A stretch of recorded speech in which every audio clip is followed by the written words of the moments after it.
முருகன் என்று சொன்னால் தமிழ் கடவுள் என்று எல்லோருக்கும் தெரியும்.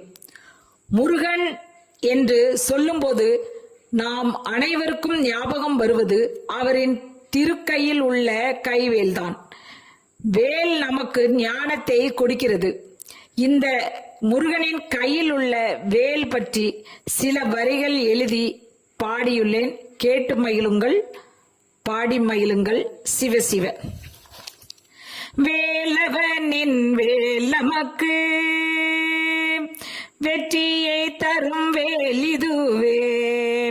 வேலவனின் வேல் நமக்கு வெற்றியை தரும் வேல் இதுவே. ஞானத்தின் வேல் நமக்கு, ஞானத்தின் வேல் நமக்கு பக்தியை தரும் வேல் இதுவே.